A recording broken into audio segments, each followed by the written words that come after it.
بسم اللہ الرحمن الرحیم اقرأ باسم ربک الذی خلق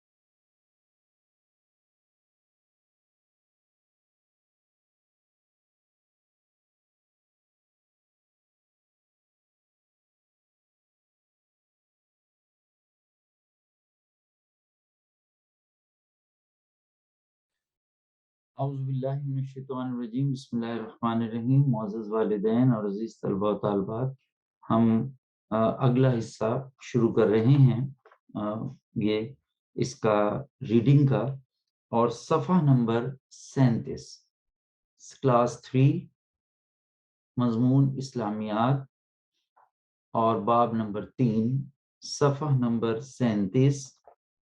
اس کا ٹاپک یا ہیڈنگ جو آپ کہتے ہیں، عنوان بچپن کے حالات، یعنی سرکار دو عالم صلی اللہ علیہ وآلہ وسلم کے بچپن کے حالات۔ جب آپ صلی اللہ علیہ وآلہ آلہ و اصحابہ وسلم کی عمر 6 سال ہوئی۔ 6، اس کو 6 پڑھتے ہیں، 6 پڑھتے ہیں، اس کو بعض یہ نہیں لگاتے، یہ لگانی ضروری ہے۔ یہ جو بڑی یہ ہے، یہ ضرور آپ لگائیں، یہ اس کے بغیر یہ نہیں کہ آپ صرف چ اور 2 چشمی، یہ تو وہ نہیں، 6 ہے، یہ 6 نہیں ہے۔ تو جب آپ صلی اللہ علیہ وآلہ و اصحابہ وسلم کی عمر 6 سال ہوئی تو والدہ ماجدہ بھی وفات پا گئی۔ اب دیکھیے کہ ابھی پیدائش نہیں ہوئی تو والد اس دنیا سے چلے گئے، 6 سال کے تھے، اور ابھی آئے تھے حضرت حلیمہ سعدیہ رضی اللہ تعالیٰ عنہ کے پاس سے، تو آپ کی والدہ ماجدہ اس دنیا سے چلی گئی۔ والدہ کے انتقال منتقل ہونا، یعنی اس دنیا سے ابدی دنیا میں چلے جانا، منتقل ہو جانے کو انتقال کہتے ہیں، جسے وفات بھی کہتے ہیں، فوت ہو جانا۔ والدہ کے انتقال کے بعد آپ صلی اللہ علیہ وآلہ آلہ و اصحابہ وسلم کی پرورش کی یہ ذمہ داری، زال کے نیچے زیر ہے، میم پر زبر اور تشدید دونوں ہیں، تو کیا پڑھا جائے گا؟ ذمہ داری۔ ہم اس کو ذمہ داری کہتے رہتے ہیں، تو یہ غلط العام ہے، اس کو پڑھنا ہے ذمہ داری، یعنی ان کی جو ڈیوٹی میں شامل ہو گیا، یہ ان پر ایک فرض ہو گئی یہ چیز۔ ذمہ داری کا مطلب ہوتا ہے فرض ہو جانا، یعنی اس کام کو لازمی کرنا۔ پرورش کی ذمہ داری ظاہر ہے جب والد تھے نہیں، والدہ کی بھی ہوگی، تو اب اس کی ذمہ داری آپ کے دادا حضرت عبد المطلب نے لی۔ ظاہر بات ہے کہ اب کون تھا، تو آپ کے دادا حضور نے یہ کام کیا۔ جب آپ صلی اللہ علیہ وآلہ آلہ واصحابہ وسلم 8 سال کے ہوئے، یعنی 6 پر والدہ، اور جب آپ 8 سال کے ہوئے تو آپ صلی اللہ علیہ وآلہ آلہ واصحابہ وسلم کی پرورش کے پیارے دادا حضرت عبد المطلب کا بھی انتقال ہو گیا، یعنی 6 سال میں والدہ، اور پھر 2 سال انہوں نے پرورش کی، تو آپ کے دادا بھی اس دنیا سے چلے گئے۔ تو اس میں مشقی سوالات میں جو خالی جگہوں میں بھی آ سکتا ہے، اور جسے آپ MCQs کہتے ہیں کثیر الانتخابی، اس میں بھی کہ کتنے سال کی عمر میں انتقال ہوا، تو ان چیزوں کو آپ نے یاد بھی رکھنا ہے۔ ضروری نہیں کہ مشق میں موجود ہوں، آپ پیرنٹس یا ٹیچرز اپنے طور پہ بھی بچوں کو سکھائیں کہ وہ خود بھی اس طرح کے سوالات چھوٹے چھوٹے سے تیار کریں، اس سے ان میں کریشن پیدا ہوتا ہے اور سبجیکٹ کو سمجھنے کا شوق پیدا ہوتا ہے۔ 8 سال کے ہوئے تو آپ صلی اللہ علیہ وآلہ آلہ وصحبہ وسلم کے پیارے دادا حضرت عبد المطلب کا بھی انتقال ہو گیا۔ حضرت عبد المطلب کی وفات کے بعد، یعنی آپ کے چلے جانے کے بعد، آپ صلی اللہ علیہ وآلہ آلہ وصحبہ وسلم کی پرورش حضرت ابو طالب نے کی، جو آپ کے چچا تھے۔ اس کو چاچا نہیں کہنا، چاچو وہ آپ جس طرح کے، لیکن یہ اصل ہے چچا، یعنی دونوں چیز ساتھ ساتھ ہیں تو چچا۔ آپ کے یعنی کس نے آپ کی پرورش کی، اس پہ بھی سوال آ سکتا ہے۔ تو آپ کی دادا کی وفات کے بعد آپ کی پرورش آپ کے چچا حضرت ابو طالب نے کی، جو حضرت علی مرتضیٰ کرم اللہ وجہ الکریم کے والد تھے۔ حضرت ابو طالب آپ صلی اللہ علیہ وآلہ آلہ واصحابہ وسلم کی ہر ضرورت کا خیال رکھتے۔ اس کا مطلب کہ آپ نے نہایت اعلیٰ طریقے سے، بہت اچھی طریقے سے پرورش کی۔ یہ ذہن میں رکھیے کہ آپ کے بھی بچے تھے، لیکن آپ نے فوقیت، اہمیت، اور یہ لفظ اہمیت نہیں، اہمیت ہے، الف کے اوپر زبر ہے، اہمیت جو ہے وہ سرکار دو عالم صلی اللہ علیہ وآلہ وسلم کو، اور ہر ضرورت کا خیال رکھا، اور بہت پیار، محبت اور عقیدت سے ان کی پرورش کی اور ان کو پالا۔ حضرت ابو طالب آپ صلی اللہ علیہ وآلہ آلہ وصحبہ وسلم کی ہر ضرورت کا خیال رکھتے، اور ہمیشہ، ہمیشہ کا مطلب ہوتا ہے ہر وقت، اور ہمیشہ آپ صلی اللہ علیہ وآلہ آلہ واصحابہ وسلم کو، صفحہ نمبر 38 کو اپنے ساتھ رکھتے تھے، یعنی کبھی ان کو جدا نہیں کرتے تھے، اس لیے وہ جانتے تھے کہ ان کے والد بھی نہیں، ان کی والدہ بھی نہیں، ان کے دادا بھی نہیں، کوئی بھائی بھی نہیں، لہٰذا آپ ضرورت سے زیادہ خیال رکھتے تھے اور ہر جگہ انہیں ساتھ لے جاتے تھے۔ نبی کریم، یہ بھی حضرت محمد کے لیے استعمال ہوتا ہے، نبی کریم صلی اللہ علیہ وآلہ آلہ واصحابہ وسلم میں بچپن ہی سے کا مطلب ہے چھوٹی عمر سے ہی، بچپن ہی سے اعلیٰ صفات، اعلیٰ کا مطلب ہوتا ہے بہت بڑی، عمدہ، بچپن ہی سے اعلیٰ صفات، یعنی صفات صفت کی جمع ہے، صفت کا مطلب ہے خوبی، اچھائی کوئی، کہ آپ میں چھوٹی عمر میں ہی بہت اعلیٰ درجے کی خوبیاں موجود تھیں اور نبوت کی نشانیاں موجود تھیں۔ نبوت کی نشانیاں جو ہیں، ایک تو آپ کے دونوں شانوں کے درمیان پیچھے کمر مبارک پر اوپر شانوں کے درمیان مہر مبارک موجود تھی۔ یہ آپ اپنے پیرنٹ سے پوچھیں گے، آپ جب بڑے ہوں گے تو ابھی ایک تو یہ نشانی تھی، اس کے علاوہ بہت سی ایسی نشانیاں تھیں، ظاہر ہے یہاں ان کا ذکر نہیں ممکن ہے، بہت زیادہ لمبا لیکچر ہو جاتا ہے۔ تو وہ بچپن ہی سے، یہ نہیں تھا کہ وہ 20 سال کی عمر میں یا 30 سال کی عمر میں یا نہیں، بچپن ہی سے بہت اعلیٰ صفات کے مالک تھے آپ، اور آپ میں نبوت کی نشانیاں بھی موجود تھیں۔ تو یہ آپ کا بچپن کے بارے میں تھوڑا سا کہ کس طرح سے یہ سلسلہ چلا۔ یہ مکمل ہوگی۔ اب اسی حصے میں ہم اگلا عنوان بھی، آپ اس کو بے شک ایک ایک عنوان کر کے سن لیجئے گا ویڈیو کے اوپر، لیکن وہ پڑھ لیجئے گا یہاں سے بھی، میں اس لیے کہ وقت کو بچانے کے لیے اکٹھا کر رہا ہوں۔ سفر شام۔ شام آپ جانتے ہیں کہ ایک ملک ہے اور بہت پرانا ملک ہے، آج بھی قائم ہے یہ ملک، اور یہ وہی شام جس کے بارے میں واقعہ کربلا بہت اس کے بارے میں سنا جاتا ہے۔ یہ ہوا تو بغداد کربلا میں، لیکن اس کے بعد جو قیدی تھے ان کو شام لے جایا گیا، اور جو کچھ بھی ہے وہ آپ اپنے بڑوں سے بھی، اور جب بڑی کلاس میں آئیں گے تو آپ سن سکتے ہیں۔ تو شام ملک ہے، اس زمانے میں تجارت کے لیے قافلے سفر کرتے تھے، یعنی ایک ملک سے چیزیں لیں اور دوسرے ملک میں جا کے فروخت کی اور منافع کمایا، دوسرے ملک سے چیزیں لیں اور کسی تیسرے ملک میں چلے گئے، اور اس طرح سے یہ سلسلہ تجارت کا جاری رہتا تھا۔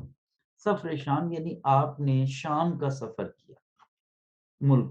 آپ صلی اللہ علیہ وآلہ آلہ وآصحابہ وسلم جب 12 سال کے ہوئے، 12 سال کے جب آپ ہوئے تو حضرت ابو طالب، یعنی آپ کے چچا جن کے پاس آپ موجود تھے اور جو آپ کی پرورش کر رہے تھے، آپ صلی اللہ علیہ وآلہ آلہ واصحابہ وسلم کو اپنے ساتھ تجارتی قافلے میں، تجارت کرنے والا، تجارتی قافلے میں شام لے گئے، یعنی عرب اور شام یہ قریب قریب تھے ممالک، لیکن ظاہر اس زمانے میں تو قریب بھی دور ہوتے تھے، کیونکہ اس زمانے میں جہاز نہیں تھے، گاڑیاں نہیں تھیں، سفر کرنے کے لیے بسیں نہیں تھیں، ٹرینز نہیں تھیں، تو تجارت کے لیے آپ جاتے تھے۔ تو حضرت ابو طالب 12 سال کے جب آپ تھے تو آپ کو بھی لے گئے تاکہ آپ کو بھی پتہ چلے تجارت کا، اور آپ یہی چاہتے تھے کہ میرا یہ بھتیجا بھی تجارت کرے اور اس کو سیکھے کہ کس طرح سے مال تجارت ایک ملک سے دوسرے ملک لے جایا جاتا ہے۔ اپنے ساتھ تجارتی قافلے میں شام لے گئے۔ راستے میں، یعنی جب آپ جا رہے تھے، راستہ جب آپ جاتے ہیں، جیسے آپ اسکول سے گھر جاتے ہیں تو راستے میں دکانیں آتی ہیں، ہوٹل آتے ہیں، اور سبزی کی دکان اور بہت کچھ آتا ہے، تو وہ راستہ۔ ایک مسیحی عالم، مسیحی عیسائیوں کا عالم، عالم نہیں ہے یہ، عالم، لام کے نیچے زیر ہے۔ راستے میں ایک مسیحی عالم نے، علم رکھنے والا، پڑھنے والا، سمجھ بوجھ رکھنے والا، علم رکھنے والے کو عالم کہتے ہیں۔ راستے میں ایک مسیحی عالم، یعنی حضرت عیسیٰ علیہ السلام تو پہلے آئے تھے، عیسائی تو پہلے سے موجود تھے، تو ان کے عالم بھی پہلے سے موجود تھے، علماء ان کے، تو ایک مسیحی عالم نے آپ کو دیکھا، حضرت ابو طالب کو ایک راستے میں دیکھا، اور اس کو وہ نشانیاں نظر آ گئیں جو حضور اکرم صلی اللہ علیہ وآلہ وسلم میں موجود تھی۔ تو انہوں نے حضرت ابو طالب کو بلایا اور کیا کہا؟ حضرت ابو طالب کو آپ صلی اللہ علیہ وآلہ آلہ واصحابہ وسلم میں موجود نبوت، واو کے اوپر زبر اور تشدید دونوں ہیں، تو یہ تے کے ساتھ بھی ملے گا اور اونچا پڑھا جائے گا نبوت، زیرو تو نبوت، لیکن یہ تو نبوت ہے، موجود نبوت کی نشانیاں بتائیں، یعنی ان کو بتایا کہ یہ جس بچے کو تم اپنے ساتھ لے کر آ رہے ہو یہ تو نبی ہوگا، کیونکہ اس میں وہ تمام نشانیاں موجود ہیں جو ایک نبی میں موجود ہوتی، تو وہ نشانیوں کو بتایا حضرت ابو طالب کو، آپ تو بچے تھے، ان کو بتایا، اور یہ بھی کہا، یعنی اس مسیحی عالم نے یہ بھی کہا کہ انہیں شام لے کر نہ جائیں، کہ آپ انہیں شام نہ لے کر جائیں۔ کیوں شام لے کر نہ جائیں؟ کیونکہ یعنی اس وجہ سے یہودی انہیں پہچان لیں گے۔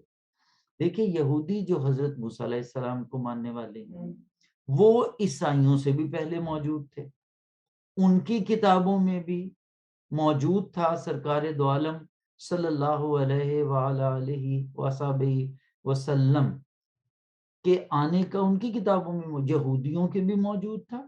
یہ وہی جو اسرائیل ہے اب، یہ وہاں کے لوگ یہودی کے، میں مختصر بتاتا جا رہا ہوں۔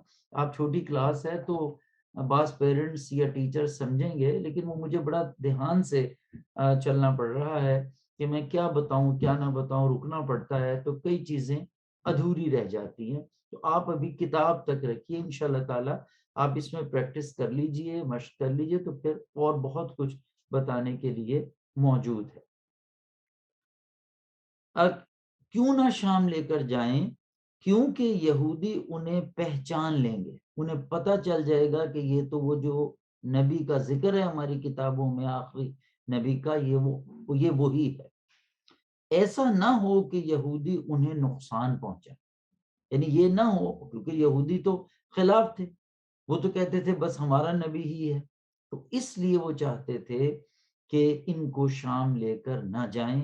اس مسیحی عالم نے ان کو، حضرت ابو طالب کو، یہ نصیحت کی، کیونکہ یہودی انہیں پہچان لیں گے، ایسا نہ ہو کہ یہودی انہیں نقصان پہنچائیں۔ حضرت ابو طالب نے ان کی بات مان لی، حضرت ابو طالب سمجھ گئے، کیونکہ ویسے بھی آپ نے بہت بہت مختلف پایا تھا بچپن سے ہی حضور اکرم صلی اللہ علیہ وآلہ وسلم کو، تو اس لحاظ سے وہ بات مان گئے کہ انہوں نے یہ نہیں کہا کہ میں آگے جاؤں گا، اور اپنا سامان تجارت، جو یعنی تجارت کے لیے سامان لائے تھے، سامان تجارت کے لیے لایا گیا سامان، اور اپنا سامان تجارت وہیں فروخت کر دیا، یعنی اسی جگہ فروخت کر دیا، شام نہیں گئے، اور آپ صلی اللہ علیہ وآلہ وصحبہ وسلم کو لے کر مکہ مکرمہ واپس آ گئے، یعنی آگے نہیں گئے، انہیں خطرہ ہوا، پتہ چلا، لہٰذا آپ نے اس میں کسی قسم کی کوئی وہ نہیں کی کہ یہ سلسلہ جو ہے وہ اس طرح سے چل رہا ہے۔ اس کے بعد اگلا حصہ بھی ہم پڑھ لیتے ہیں، حلف الفضول۔ حلف الفضول، اب یہ دلچسپ بات میں لکھا ہوا ہے کہ اس کو حلف الفضول کیوں کہتے تھے۔ حلف کے معنی معاہدے کے ہیں، کہ آپ کسی سے معاہدہ کرتے ہیں کہ بھئی میں یہ کروں گا تو تم یہ کرو گے، تو ہم دونوں کے درمیان یہ ایک معاہدہ ہے۔ اور الفضول فضل کی جمع ہے، فضل کی جمع فضول۔ اچھا، اس معاہدے میں ہم پڑھیں گے، ابھی آپ دیکھیں گے کہ زیادہ تر لوگ جو شامل تھے اس معاہدے کے قائم کرانے میں، جن لوگوں نے کوشش کی تھی، ان کے ناموں کے شروع میں لفظ فضل تھا، زیادہ تر لوگوں کے ناموں کے سے پہلے فضل تھا جنہوں نے یہ معاہدہ کروایا تھا، اس مناسبت سے اس کا نام حلف الفضول رکھ دیا گیا تھا، اس لیے اس معاہدے کو حلف الفضول کا نام دیا گیا۔ اور یہ ذہن میں رکھیے کہ یہ اس کے بارے میں اور بہت ڈیٹیل ہے، لیکن ہم تھوڑا تھوڑا سا اس کو پڑھتے جائیں گے۔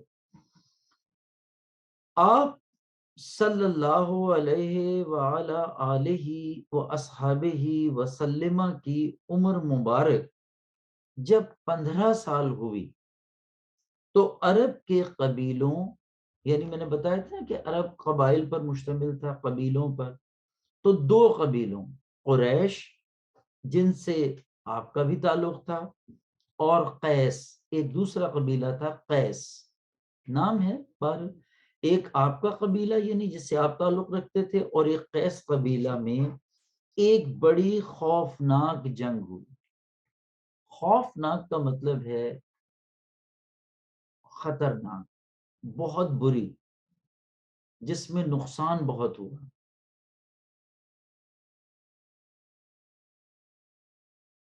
یعنی دو قبیلے کون سے ہیں؟ قریش اور قیس، دونوں قاف سے شروع ہوتے ہیں، ایک جس سے آپ کا تعلق ہے اور ایک دوسرا قبیلہ۔ ایک بڑی خوفناک جنگ ہوئی، اس جنگ میں بہت لوگ مارے گئے، اس لیے تو خوفناک کہا گیا، اور لوگوں کا بہت مالی نقصان ہوا، یعنی جانی نقصان بھی ہوا، بہت سے لوگ مارے بھی گئے، اور لوگوں کا مالی نقصان بھی بہت ہوا، گھر تباہ ہو گئے، اور جو کچھ ان کے پاس تھا، کھیت ان کے تباہ ہو گئے، جو ان کا ذریعہ آمدن تھا وہ تو ختم ہو گیا۔ تو اس لحاظ سے یہ بڑی خطرناک جنگ تھی۔ اس جنگ کو حرب فجار کہتے ہیں، حرب جنگ کو کہتے ہیں، حرب فجار اس کا نام ہے، جیسے جنگ بدر ہے، بدر کے مقام پہ ہوئی، جنگ احد، احد کے مقام پہ ہوئی۔ تو جتنا جتنا آپ کے کتاب میں ہے وہ میں بتا رہا ہوں، ڈیٹیل تو بہت ہے اس کی، اس پر کئی کئی کتابیں لکھی گئی ہیں۔ اس جنگ کو حرب فجار کہتے ہیں۔ یعنی یہ پوچھا جا سکتا ہے کہ جو دو قبائل کے درمیان جنگ ہوئی ان کے نام لکھیں، یا جو جنگ ہوئی تھی اس جنگ کا نام لکھیں۔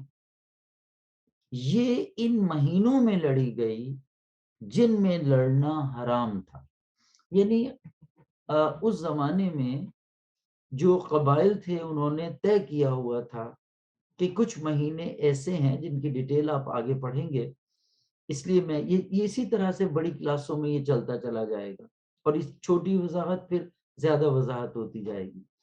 تو ان مہینوں میں جنگیں نہیں ہوتی، مثلا حج کا مہینہ ہے اس میں جنگ نہیں ہوتی تھی، محرم میں بھی نہیں ہوتی تھی، اس طرح سے کچھ مہینے تھے جس میں وہ جنگ نہیں کرتے تھے، انہیں وہ احترام کا مہینہ سمجھتے تھے، اور اتفاق سے حالات ایسے ہو گئے کہ یہ جنگیں انہی مہینوں میں، یہ ان مہینوں میں لڑی گئی جن میں لڑنا حرام تھا۔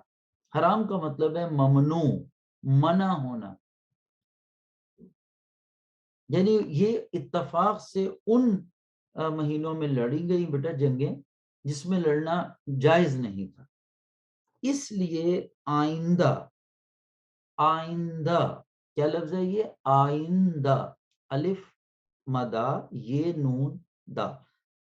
اچھا اب وہ کیونکہ منع تھا، لوگوں نے کہا کہ یہ تو بڑی غلط بات ہے، یہ تو آئندہ پھر ان مہینوں میں بھی جنگیں ہو سکتی ہیں، لہٰذا ہمیں کچھ کرنا چاہیے۔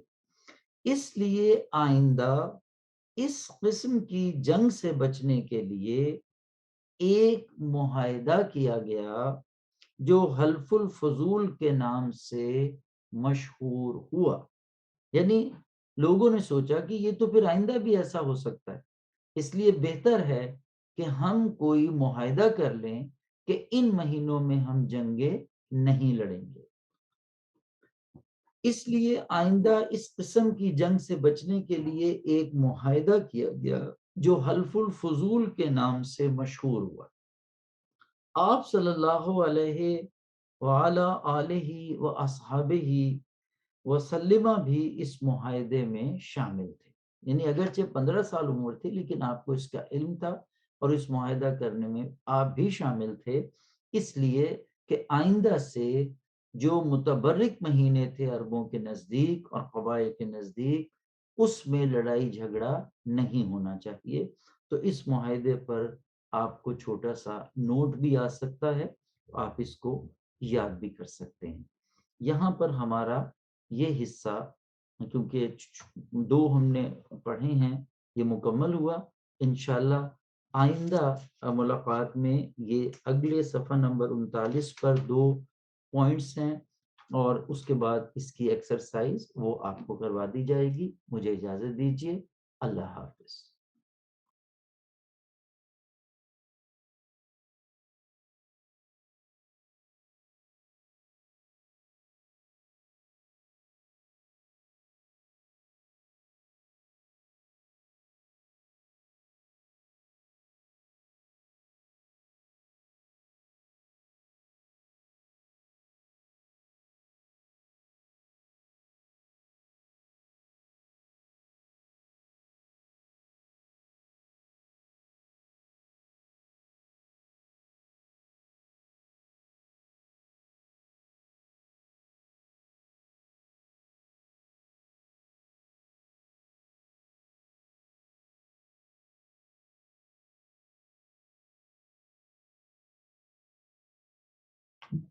ہاں، بسم اللہ الرحمن الرحیم. معزز والدین اور عزیز طلبہ و طالبات، ہمارے لیکچر کا کلاس سوم کے لیے اسلامیات کے لیکچر کا اگلا حصہ شروع ہو رہا ہے. صفحہ نمبر 39 اور اس کا پہلا جو عنوان ہے حضور اکرم صلی اللہ علیہ وآلہ وسلم کی حیات طیبہ بعثت سے پہلے، یعنی آپ کا جو عہد رسالت ہے اس سے پہلے کے واقعات ہم پڑھ رہے ہیں. اور اب ہے حضرت خدیجۃ الکبریٰ رضی اللہ تعالی عنہا سے شادی. تو کتابیں کھول لیجئے، آپ کے سیدھے ہاتھ کی شہادت کی انگلی اس لفظ پر جو لفظ آپ سن رہے ہیں اس پر رکھیے. حضرت خدیجہ، ہم اس کو ختیجہ ختیجہ کرتے رہتے ہیں، یہ دال ہے. خدیجۃ الکبریٰ رضی اللہ تعالی عنہا سے شادی، یعنی حضور اکرم صلی اللہ علیہ وآلہ وسلم کی شادی کے بارے میں، نکاح کے بارے میں یہ ٹاپک ہے. حضرت محمد رسول اللہ خاتم النبیین صلی اللہ علیہ وعلا آلہ و اصحابہ وسلم نے روزی کمانے کے لیے تجارت کا پیشہ اپنایا. روزی کمانے کا مطلب ہے کہ کام کرنا اپنی ضروریات زندگی کو پورا کرنے کے لیے، جسے ہم روزگار بھی کہتے ہیں. یعنی ہمیں ضروریات ہیں تو ہم کچھ کام کریں گے، اس سے ہمیں کچھ پیسے ملیں گے تو ہم اپنا کام کریں گے نا سلسلہ. تو اسے روزی کمانا کہتے ہیں، یعنی کام کرنا جس سے آپ اپنی زندگی کو چلا سکیں. تجارت ہوتا ہے ایک جگہ کا سامان دوسری جگہ فروخت کرنا اور وہاں سے سامان لے کر کسی اور جگہ فروخت کرنا، کیونکہ ہر جگہ پر ہر طرح کا سامان نہیں ہوتا. تو عرب میں تو ویسے بھی اس زمانے کی ہم بات کر رہے ہیں، کتنا عرصہ گزر گیا اس کو. تو اس وقت جو عرب میں چیزیں بنتی تھیں یا جو چیزیں موجود ہوتی تھیں وہ دوسرے ممالک میں جاتی تھیں اور وہ منافع لیا جاتا تھا اور وہاں سے عرب میں لائی جاتی تھی. تو اسے کہتے ہیں ایک جگہ کا بچو سامان لینا، دوسری جگہ جہاں وہ نہیں ہے پہنچانا، اور اس طرح سے روزی کمانا. اور پیشہ اس کام کو کہتے ہیں جو ہم اپناتے ہیں. جیسے میرا پیشہ پڑھانا ہے، اور جو آپ کا علاج کرتے ہیں وہ ڈاکٹر صاحب ہوتے ہیں. جو آپ کی تمام ضروریات کو پورا کرتے ہیں وہ آپ کے والدین ہیں. جو آپ کو سبزی مہیا کرتے ہیں وہ سبزی فروش ہے، یہ ان کا پیشہ ہے. جو کپڑا سیتے ہیں وہ ٹیلر یا درزی ہیں، یہ ان کا پیشہ ہے. تو پیشے کا مطلب ہے کام جو آپ اپنی زندگی میں اپناتے ہیں. تو آپ نے تجارت کا پیشہ اپنایا، یعنی سامان لے کر دوسرے شہر یا دوسرے ملک جانا اور وہاں سے سامان لا کر فروخت کرنا. تو یہ تجارت میں ویسے بھی برکت ہوتی ہے اور انسان سفر کرتا ہے ایک جگہ سے دوسری جگہ اور اس کو معلومات بھی فراہم ہوتی ہیں، ملتی ہیں. آپ صلی اللہ علیہ وعلا آلہ وصحبہ وسلم کی دیانت اور ایمانداری کی وجہ سے قریش کی ایک معزز اور مالدار خاتون حضرت خدیجہ رضی اللہ تعالی عنہا نے آپ صلی اللہ علیہ وعلا آلہ واصحابہ وسلم سے اپنا سامان تجارت شام لے جانے کی درخواست کی. اب ہوا یہ کہ جب آپ تجارت کرتے تھے تو اس میں 100% دیانتداری، 100% ایمانداری شامل ہوتی تھی. یعنی اس میں لین دین کے معاملے میں کبھی کسی کو کوئی شکایت نہیں ہوئی تھی، یا مال تجارت کے معاملے میں کوئی شکایت نہیں ہوئی تھی. تو وہیں پر ایک یہ خبر آپ کی پورے مکہ مکرمہ میں پھیل گئی کہ آپ ایک نہایت دیانتدار شخصیت ہیں، آپ ایماندار ہیں، اور تجارت کے معاملے میں آپ بہت زیادہ جو ہے وہ احتیاط برتتے ہیں۔ دیانت اور ایمانداری کی وجہ سے قریش کی ایک معزز اور مالدار خاتون، معزز جن کا احترام ہو، معزز، یہ کیا لفظ ہے؟ معزز، زیک پر تشدید ہے تو 2 مرتبہ پڑھا جائے گا۔ معزز، اعزاز والی، احترام والی، جن کا معاشرے میں کوئی مقام ہوتا ہے، اور مالدار ہندو، اور ان کا کام ہی یہ تھا کہ انہوں نے لوگ رکھے ہوئے تھے اپنے پاس، وہ ان کا سامان لے کر جاتے تھے دوسرے ممالک میں، اسے فروخت کرتے تھے، اور وہ سامان کے پیسے لا کر ان کو دے دیتے تھے۔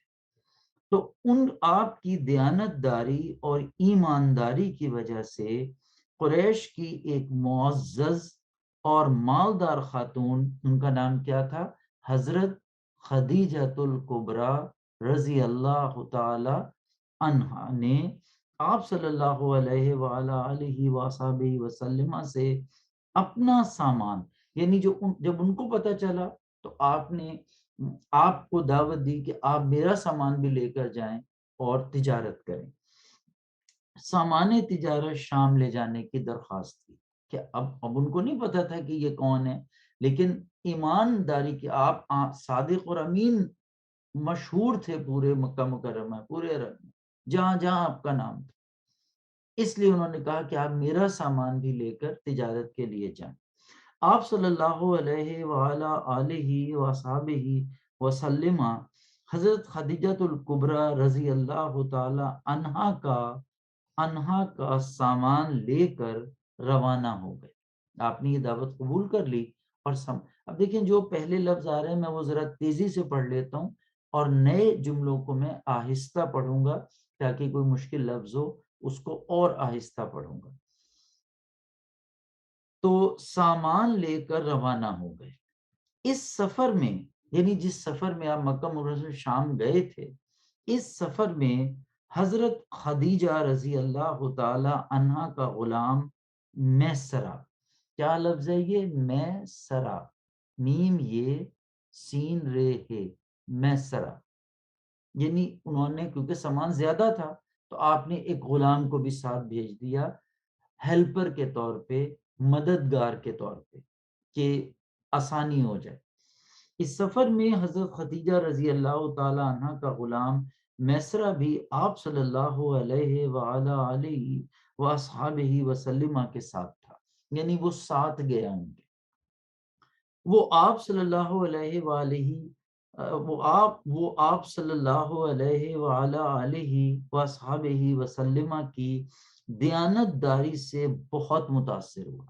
دیکھیں سفر میں وہ ساتھ تھا، لہٰذا آپ جہاں جہاں تشریف لے جاتے سامان لے کر، وہ مشاہدہ کرتا، دیکھتا کہ آپ کس طرح سے لوگوں سے بات چیت کرتے ہیں، کوئی آپ غلط بات نہیں کرتے، تمام چیزیں صحیح بتاتے ہیں، ان کے دام یعنی پیسے کتنے کی وہ چیز ہے اس کی قیمت وہ صحیح بتاتے۔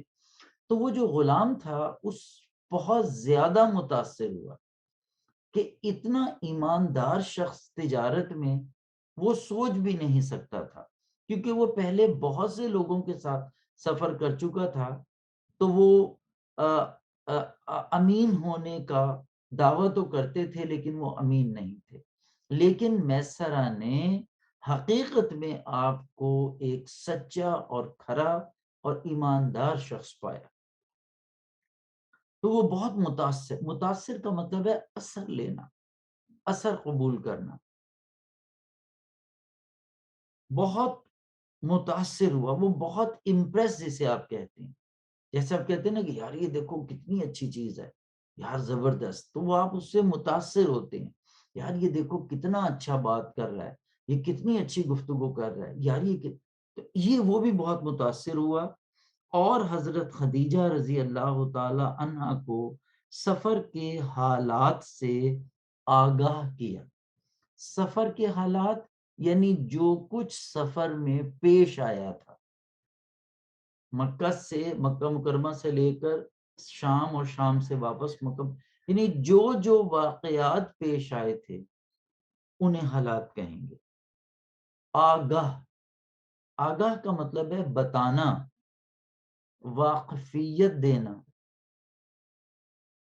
یعنی اس غلام نے اپنی مالکہ حضرت خدیجہ الکبریٰ رضی اللہ تعالیٰ عنہا کو ساری باتیں سفر کی بتائیں، کس طرح آپ ڈیل کرتے تھے، کس طرح لوگوں سے حسن اخلاق سے پیش آتے تھے، وغیرہ وغیرہ، جس سے متاثر ہو کر، یعنی اب جب یہ تمام باتیں حضرت خدیجہ الکبریٰ نے سنی تو وہ بہت متاثر ہوئی، متاثر ہو کر حضرت خدیجہ رضی اللہ تعالیٰ عنہ نے آپ کے پاس شادی کا پیغام بھیجا۔ آپ بیوہ تھی اور اس وقت آپ کی عمر مبارک 40 سال تھی، اور حضور اکرم صلی اللہ علیہ وآلہ وسلم کی عمر مبارک 25 سال تھی، یعنی آپ چھوٹے تھے، 15 سال چھوٹے تھے، لیکن آپ نے نکاح کا پیغام بھیج دی۔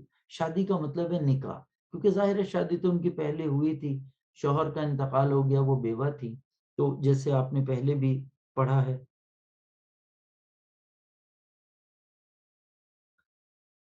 آپ کے پاس شادی کا پیغام بھیجا، جسے آپ صلی اللہ علیہ وآلہ وصحبہ وسلم نے حضرت ابو طالب کے مشورے سے قبول فرمایا۔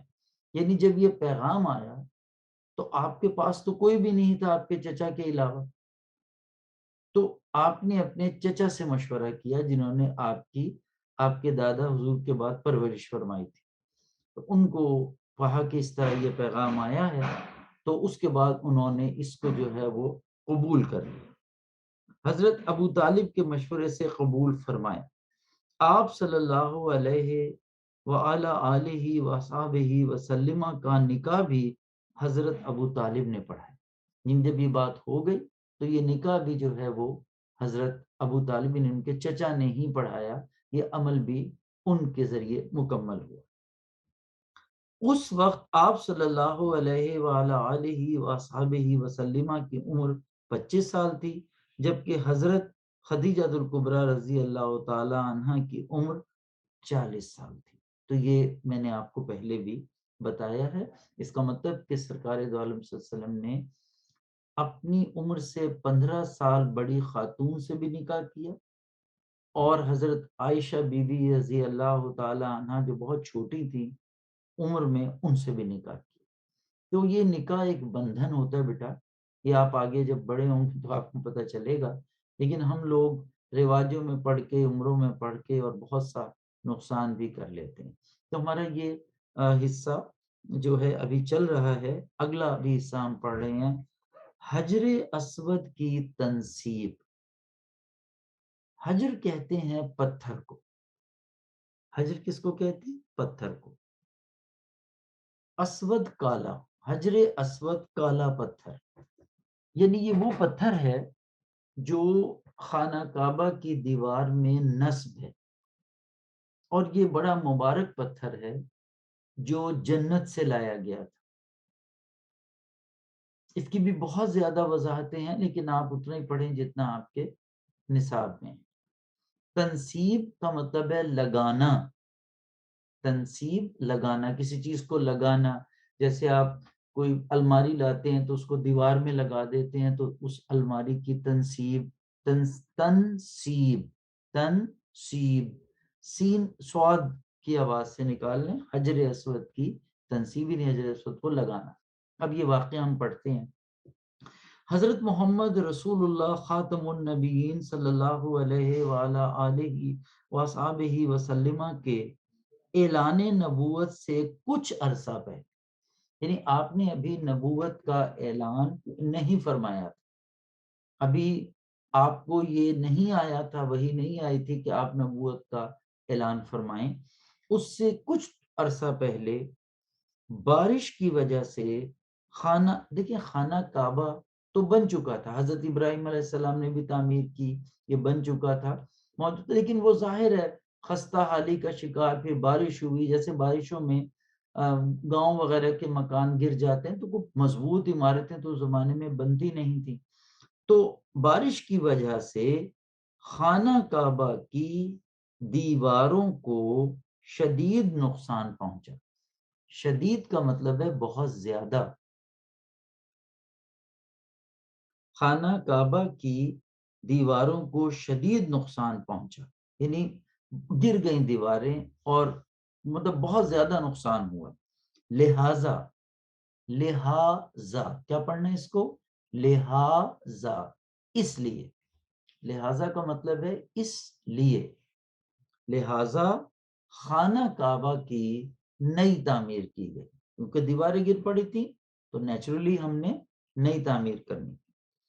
خانہ کعبہ کی تعمیر تو ہو گئی، اب وہ جو پتھر تھا حجر اسود، اس کو اس کی جگہ پر لگانا تھا، اور یہ بہت بڑے اعزاز کی بات تھی کہ کون اس کو اٹھا کر وہاں پر لگائے۔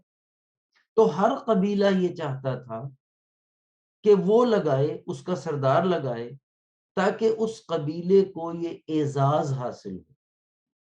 تو ایسی صورتحال بھی پیدا ہو گئی کہ کہیں آپس میں لڑائی جھگڑا نہ ہو جائے، اس لیے سرکار دو عالم صلی اللہ علیہ وآلہ وسلم کا کردار نہایت اہم ہے اس معاملے میں جو آپ آگے پڑھ رہے ہیں۔ لہٰذا خانہ کعبہ کی نئی تعمیر کی گئی، کیونکہ دیواریں گر چکی تھی بارش کی وجہ سے۔ خانہ کعبہ کی تعمیر کے بعد، تعمیر کا مطلب ہے بنانا۔ خانہ کعبہ کی تعمیر کے بعد حجر اسود کو کعبے کی دیوار پر نصب کرنے کا مرحلہ تھا، یعنی جب دیوار بن گئی تو اس کو جب اتارا گیا تھا دیوار بنانے کے لیے، اب اس کو دوبارہ وہاں پر لگانا تھا۔ نصب کا مطلب ہوتا ہے لگانا، کسی مسالے وغیرہ کے ساتھ یا کسی چیز کے ساتھ اس کو سیٹ کر دیں۔ خانہ کعبہ کی تعمیر کے بعد حجر اسود کو کعبہ کی دیوار پر نصب کرنے کا مرحلہ موقع، جیسے ہم کہتے ہیں نا پہلا مرحلہ ہم صبح اٹھتے ہیں، اس کے بعد تیار ہوتے ہیں، اس کے بعد مرحلہ ہم وین میں بیٹھتے ہیں، اسکول آتے ہیں، یہاں اسمبلی ہوتی، تو مراحل ہوتے ہیں، پھر چھٹی ہوتی ہے، آپ چلے جاتے ہیں۔ آج کل تو خیر آپ کو لمبی چھٹیاں ہیں اور آپ خوب گھر میں انجوائے کر رہے ہوں گے، لیکن ساتھ ساتھ بہت زیادہ پڑھنے کی بھی ضرورت ہے، کیونکہ 7 جنوری سے آپ کے پیپر شروع ہو جائیں گے انشاءاللہ۔ تو اس کو نصب کرنے کا موقع آیا۔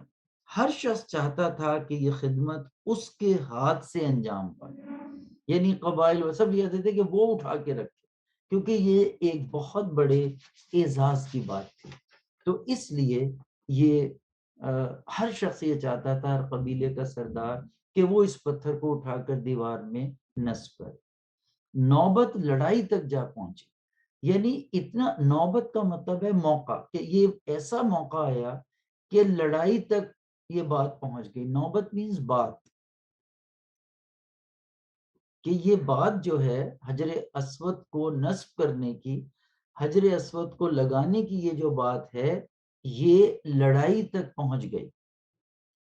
اب قریب تھا کہ ان کی لڑائی ہوتی اور پھر ایک جنگ شروع ہو جاتی، تو قریش کے، یعنی یہ جو قریش، بنو قریش ہے، یعنی قبیلہ قریش جو ہے، اس کے ایک معزز، یہ میں پہلے پڑھا چکا ہوں، معزز شخص نے مشورہ دیا کہ کل سب سے پہلے جو مسجد حرام میں آئے گا، یعنی خانہ کعبہ جو ہے اس کی جو پوری مسجد ہے، عمارت سے مسجد حرام کہتے ہیں، یہ پھر آپ بڑی کلاسز میں بھی پڑھیں گے کہ اسے ایسا کیوں کہتے ہیں۔ تو اب اس نے کہا کہ بھی ایسے کریں، جھگڑا ہم نہیں کرتے، کل صبح جو سب سے پہلے خانہ کعبہ یعنی مسجد حرام میں آئے گا وہی فیصلہ کرے گا کہ حجر اسود کون لگا، اس لیے ہمیں آپس میں جھگڑنے کی ضرورت نہیں ہے۔ تو اس نے یہ اچھا مشورہ دیا کہ جو پہلے آئے اس کی بات مان لی جائے تو جھگڑا نہیں ہوگا۔ قریش کے ایک معزز شخص نے مشورہ دیا کہ کل سب سے پہلے جو مسجد حرام میں آئے گا وہی ثالث قرار دیا جائے۔ ثالث کا مطلب ہے جج، فیصلہ دینے والا۔ ثالث کا مطلب ہے جج، فیصلہ دینے والا، قاضی، منصف، انصاف کرنے والا۔ اگر جھگڑا ہو جائے تو کوئی شخص کہتا ہے اچھا بھائی جھگڑا مت کرو، مجھے بتاؤ کیا مسئلہ ہے، میں اس کو حل کرتا ہوں، تو اسے ثالث کہتے ہیں۔ ثالث، عربی میں اگر ہم کہیں تو سے پڑھیں گے، ثالث۔ ثالث کا مطلب ہے، میں نے آپ کو بہت سے مطلب بتائے، یعنی جو بھی پہلے آ گیا وہ یہ فیصلہ کرے گا کہ حجر اسود کون نصب کرے گا۔ سب نے اس تجویز کو پسند کیا، یعنی سب کو یہ تجویز جو ہے یہ مشورہ، تجویز کا مطلب ہے مشورہ، کوئی خیال، کہ اس خیال کو انہوں نے پسند کیا۔ اگلے دن سب سے پہلے نبی کریم صلی اللہ علیہ وآلہ وصحبہ وسلم تشریف لائے، یعنی اگلے دن دیکھیے سب سے پہلے وہ جب لوگ پہنچے تو آپ سب سے پہلے موجود تھے، لوگوں نے آپ کو دیکھ کر کہا، اور ویسے بھی آپ دیکھیے کہ آپ صادق اور امین کے لقب سے پہچانے جاتے تھے پورے معاشرے میں، اور لوگ آپ کی بہت عزت اور بہت احترام کرتے تھے۔ تکالیف کا سلسلہ تو اس وقت شروع ہوا جب آپ نے لوگوں کو نبی ہونے کا بتایا، نبوت کا اعلان فرمایا، بتوں کی پوجا سے روکا، تب یہ سلسلہ شروع ہوا۔ اس سے پہلے آپ کی بہت قدر و منزلت تھی عرب میں۔ لوگوں نے آپ کو دیکھ کر کہا، کیا کہا؟ یہ نشان جسے میں نے پہلے بھی بتایا تفصیلیہ کہتے ہیں، یہ تفصیل بیان کر رہے ہیں، یہ امین ہے۔ امین کا مطلب ہوتا ہے امانت دار، کہ جو مشورہ دیں گے وہ بالکل درست ہوگا، اس میں کسی قسم کی کوئی کمی نہیں ہوگی، یہ امین ہے۔ امان، مشورہ بھی بیٹا امانت ہوتی ہے، مشورہ بھی امانت ہے، اس لیے اگر کسی کو مشورہ بھی دیں تو درست مشورہ دیں، اگر نہیں دیں گے تو وہ خیانت ہو جائے گی۔ نہیں سمجھ آ رہا تو مشورہ مت دیں، دینا ہے مشورہ تو صحیح مشورہ دیں، کیونکہ یہ امان، اور آپ امین ہوں۔ ہم ان کے فیصلے پر راضی ہیں، کہ جو یہ فیصلہ کریں گے ہم اس پر راضی ہیں، کیونکہ وہ پہلے ہی امین ہے اور سب سے پہلے مسجد حرام میں تشریف لے آئیں۔ آپ صلی اللہ علیہ وآلہ وصحبہ وسلم نے اپنی چادر بچھا کر حجر اسود کو اس میں رکھا۔ اب آپ نے کیا کیا کیا؟ چادر اپنی بچھا دی۔ چادر اکثر لوگ مرد حضرات لیتے ہیں اس کو اوڑھنے کے لیے بھی اور محفوظ رہنے کے لیے، بڑے مقاصد کے لیے۔ آج بھی ہمارے ہاں یہ رواج ہوتا ہے، چادر یا وہ چھوٹا ہو کے چھوٹا سا رومال بن گیا ہے، کئی جگہ استعمال ہوتی ہے۔ گاؤں وغیرہ میں تو لوگ سویٹر وغیرہ کوٹ وغیرہ نہیں پہنتے، وہاں چادروں سے ہی کام چلتا ہے آج کل سردیوں میں، موسم سرما میں۔ تو آپ نے اپنی چادر مبارک وہاں بچھائی اور اپنے دست مبارک سے وہ پتھر اٹھا کر اس چادر پر رکھ دیا آپ نے، اور اس کے بعد تمام سرداروں کو کہا کہ چادر کو پکڑیں، ہاتھ لگائیں اور اس کو اٹھا کر جہاں پر حجر اسود کو نصب کرنا ہے وہاں تک لے جائیں۔ اور جب وہ پتھر وہاں پہنچا تو آپ نے اپنے دست مبارک سے اسے وہاں نصب کر دیا۔ اس طرح کسی کو کوئی اعتراض نہیں ہوا۔ حجر اسود کو اس میں رکھا، کہ چادر بچھا دی اور حجر اسود کو اس میں رکھ دیا، اور سب سرداروں سے فرمایا، یعنی جتنے بھی سردار موجود تھے ان سے آپ نے فرمایا، ان کو آپ نے کہا کہ چادر کے کنارے تھام لیں، کہ جتنے بھی تھے کہ ہر سردار جو ہے وہ چادر کے ایک ایک کنارے کو یا اس کو جو بھی کنارے ہیں ان کو اچھی طرح سے پکڑ لیں۔ تھام کا مطلب ہے پکڑنا، پکڑ لیں، چادر کے کنارے تھام لیں اور اوپر کو اٹھا لیں۔ تھامنے کے بعد چادر کو کیا کریں؟ چادر کو اوپر جو ہے وہ اٹھائیں، اوپر لے جائیں، اور جب یہ اس جگہ پر پہنچے جہاں حجر اسود نصب کرنا ہے تو اپنے کیا کیا؟ جب چادر مقررہ جگہ پر، مقررہ کہ جہاں تک جانا چاہیے تھا اس کو، یعنی جہاں وہ پتھر لگنا تھا اس لیول تک یا اس سطح تک. جب چادر مقررہ جگہ کے برابر پہنچ گئی تو آپ صلی اللہ علیہ وآلہ وصحبہ وسلم نے خود حجر اسود کو اٹھا کر نصب فرما دیا. جب سب نے اوپر لے گئے، اس کا مطلب ہے سب نے اٹھایا نا اس کو، پھر آپ نے اسے اٹھا کر وہاں پر رکھ دیا. گویا کہ سب کا حصہ آ گیا بیچ میں اور سب خوش ہو گئے اور سب راضی ہو گئے. اس طرح ایک بڑی لڑائی کا خطرہ آپ صلی اللہ علیہ وآلہ وسلم وآلہ وصحبہ وسلم کی بہترین حکمت عملی سے ٹل گیا. حکمت بہترین بہت اچھی، بہت اچھی حکمت عملی. حکمت دانائی کو کہتے ہیں، یعنی آپ نے اپنے عقل مبارک سے جو عمل کیا کام لے کر، یہ کسی کے وہم و گمان میں بھی نہیں تھا کہ یہ ہوگا ایسا، لیکن یہ آپ نے اپنی حکمت سے اور حکمت عملی اس حکمت کو، اس دانائی کو آپ نے عمل میں تبدیل کیا. چادر بچھائی اور حجر اسود کو درمیان میں رکھا، سے ٹل گیا. ٹلنے کا مطلب ہوتا ہے دور ہو جانا، ختم ہو جانا.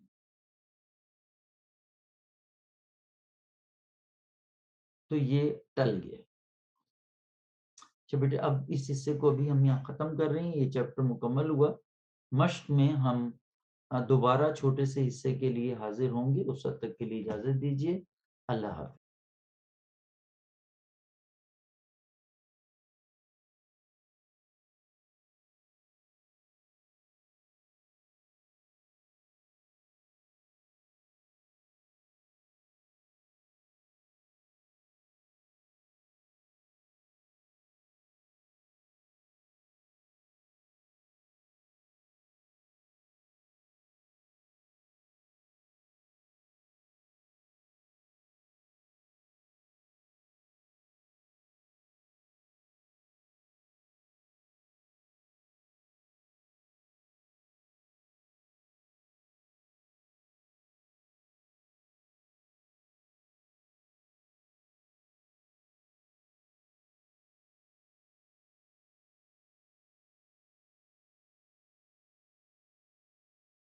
اعوذ باللہ من الشیطان الرجیم. بسم اللہ الرحمن الرحیم. جو کلاس 3 کے لیے ہم شروع کیا ہوا ہے، ہم نے سبق نمبر 3، باب نمبر 3 اسلامیات کا، اس کو ہم نے مکمل کیا تھا. اب ہم اس کی مشق کے بارے میں شروع کر رہے ہیں، اور ساتھ ساتھ میں اسکرین شیئر کروں گا. اس پہ جو لفظ الفاظ لکھے ہوئے ہیں اس کے بارے میں ہم کریں گے. لیکن یہ صفحہ نمبر 41 ہے، تو بچے جو ہیں بیٹا آپ صفحہ نمبر 41 نکال لیجئے. توجہ سے میں کچھ سمجھا دوں گا. یہ ویڈیو آپ کے پاس موجود رہے گی، اسے آرام سے روک روک کر یا ریوائنڈ کر کے آپ بار بار دیکھ بھی سکتے ہیں. جو آپ جیسے کہ دیکھ رہے ہوں گے، آپ کے سامنے یہ سکرین اوپن ہو گئی ہے، جس میں میری تصویر بھی آ رہی ہے، میں یعنی پڑھا رہا ہوں وہ بھی آ رہا ہے، اور ساتھ ساتھ آپ اسے دیکھ بھی رہے ہیں. تو اس میں سب سے پہلے بسم اللہ الرحمن الرحیم، ہر کام شروع کرنے سے پہلے اللہ کا نام جو بڑا رحمان اور رحیم ہے. پھر یہ میں پہلے دکھا چکا ہوں، سرکار دو عالم صلی اللہ علیہ وآلہ وسلم کا یہ نام نامی، اس میں گرامی سارا. یہ ہیڈنگ باب سوم سیرت طیبہ، اس کا پہلا باب ہے حضرت محمد صلی اللہ خاتم النبیین یہ کی حیات طیبہ قبل از، یہ وہی ہے جو سارا میں پڑھا چکا ہوں. اب پہلا حصہ اس کا جو ہے وہ ریکارڈنگ میں آپ کے پاس موجود رہے گا، وہ ہے الفاظ معنی. یہاں ہم نے کوئی 15 الفاظ لیے ہیں، لیکن 15 سے زیادہ بھی بن سکتے ہیں. آپ چاہیں تو بنا لیجئے، لیکن جب ہم ٹیسٹ لیں گے تو انہی میں سے دیں گے، کیونکہ آپ کی کلاس ابھی چھوٹی کلاس ہے. تو ایسا نہ ہو کہ آپ زیادہ ہوں تو آپ کو مشکل پیش آئے. اس لائن میں الفاظ ہیں. پہلا لفظ ہے حیات طیبہ. حیات طیبہ معنی ہے پاک زندگی. حیات طیبہ پاک زندگی. یہ میں پڑھا بھی چکا ہوں لیکن اب ایک مرتبہ پھر. دوسرا ہے قبل از بعثت. قبل از بعثت اس کا مطلب ہے دور رسالت سے پہلے، یعنی آپ نے جب اعلان نبوت فرمایا تو اس سے پہلے کی جو آپ کی زندگی ہے یہ اس کے بارے میں بات کی جا رہی ہے. دوسرا. تیسرا ہے ولادت. ولادت کا مطلب ہے پیدائش، جنم لینا، پیدا ہونا. معزز یہ ہم پڑھ چکے ہیں، قابل احترام یا ایک قابل رتبہ جس کا رتبہ بڑا ہو. یہ 1 2 3 اور 4 اور 5واں ہے کسرا. یہ میں نے آپ کو بتایا ایران کا جو بادشاہ تھا جب سرکار دو عالم صلی اللہ علیہ وسلم اس دنیا میں تشریف لائے، آپ کی ولادت باسعادت ہوئی، تو اس وقت ان کا یہ لقب تھا کسرا، کاف کے نیچے زیر ہے. کسرا ایران کا بادشاہ. آتش کدا وہ جگہ جہاں آگ کی پوجا، جہاں آگ جلائی جاتی ہے اسے بھی آتش کدا کہتے ہیں، اور وہاں پر لازمی طور پر آگ پوجا کرنے کے لیے جلائی جاتی تھی. تو دونوں چیزیں ہیں، جہاں آگ جلائی جائے اسے بھی کہتے ہیں، اور وہ جگہ جہاں آگ کی پوجا کی جاتی. پوجا کا مطلب ہے اس کی عبادت کرنا. اس کے بعد ہے پرورش. پرورش پالنا. پرورش پالنا، دیکھ بھال کرنا، پالنا، خیال رکھنا، اور کسی چھوٹی سی چیز کو، جانور کو، انسان اس کو بڑا ہونے میں مدد دینا. صفات، صفت کی جمع ہے، صفات خوبیاں.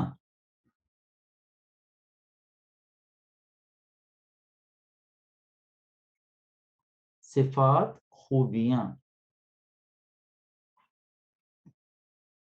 نمبر 9 ہے دیانت داری. دیانت داری کا مطلب ہے ایمانداری،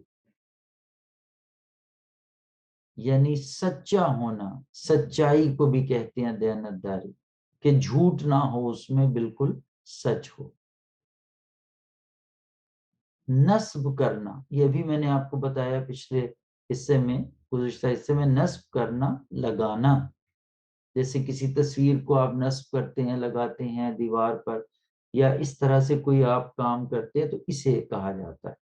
ثالث فیصلہ کرنے والا، جج، منصف.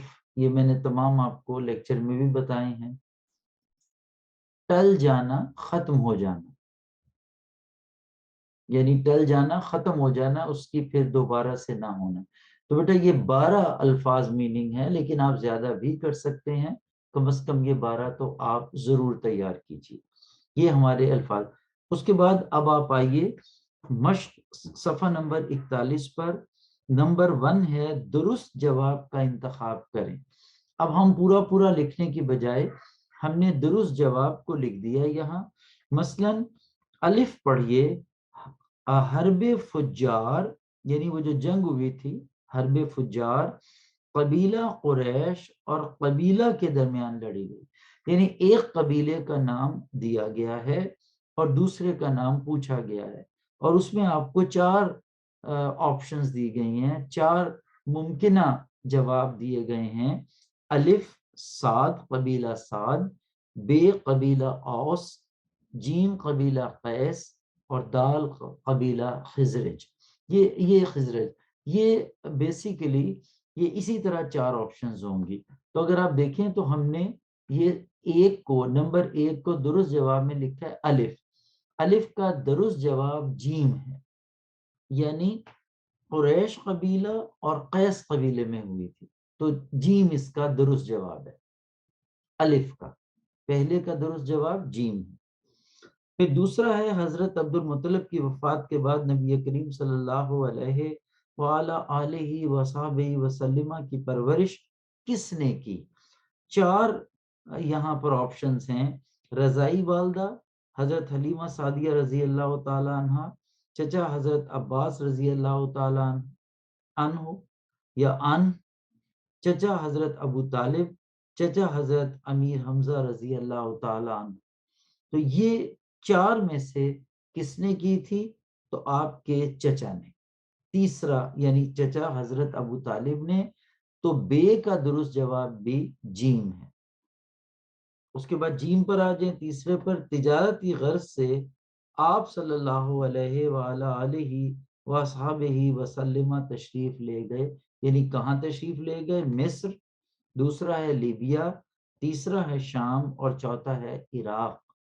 تو اس میں بھی درست جواب یعنی جیم کا درست جواب بھی آپ دیکھ رہے ہوں گے جیم ہے۔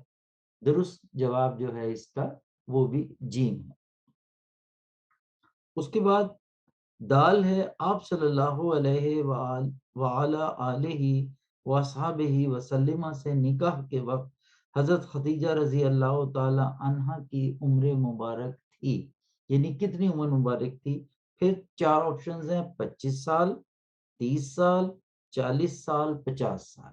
تو یہاں بھی آپ نے پڑھا دال میں بھی تیسرا جواب جو ہے وہ درست ہے۔ تو چاروں کے جواب درست ہے، لیکن یہ ضروری نہیں کہ امتحان میں بھی ایسا ہو، امتحان میں کوئی اور بھی درست ہو سکتا ہے، اس لیے بڑے غور سے آپ نے اس کا جواب دینا ہے۔ یہ پہلا حصہ ہمارا مکمل ہوا۔ آپ پورا یہاں سے لے کر لکھیں گے، میں نے یہاں مختصر جواب لکھ دیے ہیں اور سمجھا دیے۔ اب ہے دوسرا یعنی سوال نمبر 2 ہے خالی جگہ پر کریں، یعنی خالی جگہوں کو اپنے پر کرنا ہے۔ تو میں نے جو یہ دیکھیے 2 میں خالی جگہ پر کریں، اس میں ہم نے سوال کے لحاظ سے صرف نام لکھ دیا ہے۔ آپ صلی اللہ علیہ وآلہ وصحبہ وسلم نے قبیلہ قریش کے ایک خاندان ڈیش میں آنکھ کھولی۔ تو کس میں آنکھ کھولی؟ بنو ہاشم میں۔ تو ہم نے صرف جو اس میں آئے گا خالی جگہ میں وہ تحریر کر دیا یہاں، وہ آپ دیکھ بھی سکتے ہیں، آپ خود بھی یہ کام کر سکتے ہیں، آپ کو ڈیٹیل میں پڑھا دیا گیا ہے۔ تو اس کا جواب بنو ہاشم۔ صفحہ نمبر 42 پر آ جائیے۔ بے، حضرت عبد المطلب کی وفات کے وقت آپ صلی اللہ علیہ وآلہ وصحبہ وسلم کی عمر مبارک ڈیش تھی، یعنی کتنی تھی؟ ڈیش۔ تو اس کا جواب ہے 8 سال، آپ نے پڑھا بھی ہے، تو آپ وہاں پر لکھیں گے 8 سال تھی۔ اس کے بعد جیم ہے، حضرت خدیجہ الکبریٰ رضی اللہ تعالی عنہا کے غلام کا نام ڈیش تھا۔ تو یہ بھی آپ نے پڑھا ہے کہ غلام کا نام جیم میں میسرا، کیا نام ہے؟ میسرا تھا۔ دال ہے، حجر اسود کو نصب کرنے کا مبارک کام ڈیش کے سپرد ہوا، ڈیش کے سپرد ہوا۔ تو یہ کس کے؟ کیونکہ آپ سب سے پہلے تشریف لائے تھے، لہذا اس کا کام نبی کریم صلی اللہ علیہ وآلہ وصحبہ وسلم کو سپرد ہوا۔ تو یہ 4 کے جو جواب ہیں وہ لکھ دیے ہیں۔ اب سوال نمبر 3 دیکھیے، درج ذیل سوالات کے مختصر جواب دیں۔ مختصر مینز چھوٹے جواب دینے ہیں آپ نے، اور اس کے لیے پہلا سوال ہے، آپ صلی اللہ علیہ وآلہ وصحبہ وسلم کی پیدائش کے وقت عرب گھرانوں میں کیا رواج تھا؟ یہ آپ کتاب سے بھی دیکھ سکتے ہیں، وہاں لکھا ہے، میں نے بھی کتاب سے ہی لکھا ہے۔ دیکھیے اس کا جواب، عرب کے گھرانوں میں رواج تھا کہ وہ بچوں کو دودھ پلانے اور ان کی پرورش کے لیے دائیوں کے حوالے کر دیتے تھے۔ تو کیونکہ مختصر ہے، اب یہ یہاں 1 لائن نظر آ رہی ہے، لیکن جب آپ لکھیں گے تو یہ 2 لائنیں بھی بن سکتی ہیں اور 3 لائنیں بھی بن سکتی ہیں۔ یہ تو کمپیوٹر پہ کمپوز ہوا ہے، آپ جب پینسل سے لکھیں گے، پینسل سے ہی آپ لکھتے ہیں تو یہ اس طرح ہوگا۔ یہ رواج تھا۔ بے سوال، حضرت ابو طالب نے آپ صلی اللہ علیہ وآلہ وصحبہ وسلم کی پرورش کس طرح کی؟ تو یہ جواب بھی آپ نے پڑھا تھا کہ حضرت ابو طالب نے آپ صلی اللہ علیہ وآلہ وسلم کی پرورش بہت اچھی طرح سے کی، اور آپ صلی اللہ علیہ وسلم کا اپنی اولاد سے بڑھ کر خیال رکھا، یعنی آپ نے اپنی اولاد کو بھی وہ اتنا اہمیت نہیں دی جتنی کہ آپ نے سرکار دو عالم صلی اللہ علیہ وسلم کو تو بہت زیادہ آپ نے خیال رکھا. تو یہاں بھی آ سکتا ہے کہ اپنی اولاد سے بھی بڑھ کر خیال رکھا، یا یہ بھی جملہ ٹھیک ہے، کوئی ایسی بات نہیں ہے. اولاد سے بھی یعنی بڑھ سے پہلے آپ بھی لگا سکتے ہیں. میں اب اس وقت نہیں کر رہا، سیٹنگ خراب ہوگی پھر آپ ڈسٹرب ہوں گے، تو آپ یہ کر سکتے ہیں، یا تبدیلی بھی کر سکتے ہیں اپنی جو ٹیچر ہیں ٹیوشن کی یا آپ کے والدین میں سے جو کچھ پڑھاتے ہیں، تو وہ اس سوالات کو تبدیل بھی کر سکتے ہیں، کتاب سے بھی لے سکتے ہیں. جی، حضرت خدیجہ رضی اللہ تعالی عنہ نے کس چیز سے متاثر ہو کر آپ صلی اللہ علیہ وآلہ وصحبہ وسلم سے نکاح کی درخواست کی؟ تو حضرت خدیجہ رضی اللہ تعالی عنہ نے آپ صلی اللہ علیہ وآلہ وسلم کی دیانت داری سے متاثر ہو کر آپ صلی اللہ علیہ وآلہ وسلم کے پاس نکاح کا پیغام بھیجا. تو نکاح کی جو پیغام بھیجا تھا، درخواست کی تھی آپ سے، جو درخواست کی تھی یا پیغام بھیجا تھا، وہ آپ کی دیانت داری سے متاثر ہو کر یہ کام کیا. دال اس کا یعنی چوتھا سوال، خانہ کعبہ کی نئی تعمیر کے بعد کس بات پر جھگڑا پیدا ہوا؟ یہ بھی ابھی آپ نے پڑھا ہے. خانہ کعبہ کی نئی تعمیر کے بعد حجر اسود کو دیوار پر نصب کرنے کے مرحلے پر قبائل کے سرداروں میں جھگڑا پیدا ہو گیا. یہ کتاب میں بھی لکھا ہے، الفاظ آپ بدل بھی سکتے ہیں اور بھی تھوڑا سا اس میں ایڈیشن کر سکتے ہیں، لیکن مختصر اتنا ہی رکھیں تو بہتر ہوگا. یہ جناب آپ کے 4 مختصر سوالات تھے، اور اب تفصیلی سوال اس میں آ جاتے ہیں.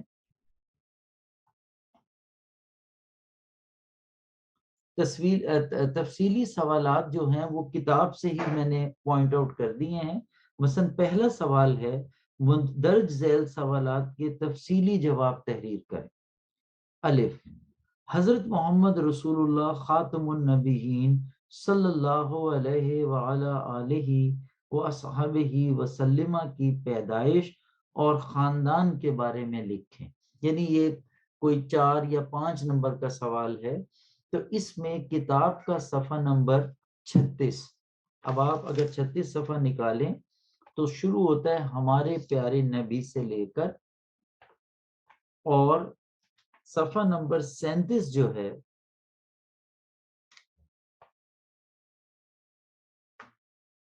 اس تک یہ چلے گا کہ چوتھی سطر، اس کی چوتھی سطر تک آپ نے چلانا ہے.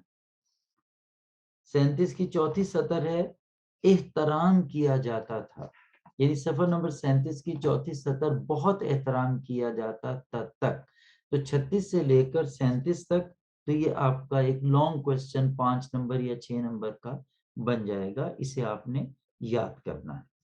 یہ میں نے پوائنٹ بھی لکھ دیا ہے، یہ ریکارڈنگ میں بھی آپ کے ساتھ جو ہے وہ آ جائے گا، تو اس میں کوئی پرابلم نہیں. دوسرا ہے جی، نبی کریم صلی اللہ علیہ وآلہ وصحبہ وسلم کا بچپن کیسے گزرا؟ تو یہ بھی دیکھیے پورا ایک آرٹیکل ہے صفحہ نمبر 37 پر، بچپن کے حالات میں، جب آپ صلی اللہ علیہ وآلہ وسلم سے لے کر صفحہ نمبر 38 پر پہلی سطر جو ہے کہ ساتھ رکھتے تھے. بس آگے صفات کا نہیں آپ نے کرنا بچپن میں. اگر آپ چاہیں تو یہ جملہ بھی لکھ سکتے ہیں آخر تک کہ بچپن ہی سے اعلیٰ صفات اور نبوت کی نشانیاں موجود تھیں، یہاں تک بھی آپ کر سکتے ہیں، اور ساتھ رکھتے تھے یہاں تک بھی آپ کر سکتے ہیں. تو بیٹا یہ آپ نے خود کام کرنا ہے، آرام آرام سے کر لیجئے انشاءاللہ تعالی. اس کے بعد ہمیں ایک اور اس کا دوسرا حصہ ہے، حضرت محمد رسول اللہ کی صداقت و امانت اور حسن معاملات. تو یہ انشاءاللہ تعالی میں دوسرے لیکچر میں آپ کو ریکارڈ کر کے بھیج دوں گا. تو یہ دونوں آپ کے شامل ہیں کورس میں، ان کو آپ اچھی طریقے سے یاد کیجئے گا اور پڑھیے گا. امید ہے کہ آپ کو یہ سمجھ آیا ہوگا. آپ والدین جو یا ٹیچر جو بیٹھے ہیں، اگر اس میں کوئی غلطی ہو گئی ہو، کوئی ایسی غلطی جو چھوٹی موٹی ہو، تو اس کو نظر انداز فرمائیے گا. لیکن اگر کوئی ایسی غلطی مجھ سے ہو گئی ہو جو آپ سمجھتے ہیں کہ قابل معافی نہ ہو تو مجھے ضرور پیغام بھیجیے گا تاکہ میں اس کی تصحیح کر سکوں۔ ویڈیو دیکھنے کا بہت بہت شکریہ، اور اس کو اچھی طرح سے یاد رکھیے، اپنے ان دوستوں تک بھی پہنچائیے اس کو جو اسکول میں نہیں پڑھتے لیکن 3 کلاس میں پڑھتے ہیں، انشاءاللہ تعالی ان کو بھی بہت زیادہ فائدہ ہوگا۔ اب مجھے اس لیکچر کے ساتھ ہی اجازت دیجیے گا۔ اللہ تعالی ہم سب کا حامی و ناصر ہو۔ میری طرف سے آپ سب کو بہت بہت سلام، آپ دعاؤں میں یاد رکھیے گا، آپ بچے ہیں، معصوم ہیں، آپ کی دعائیں اللہ رب العزت یقیناً قبول کرتا ہے۔ تو میری صحت کے لیے، ایمان کی سلامتی کے لیے اور مسلسل آپ کو پڑھاتے رہنے کے لیے خصوصی دعاؤں کی گزارش ہے۔ السلام علیکم ورحمۃ اللہ وبرکاتہ۔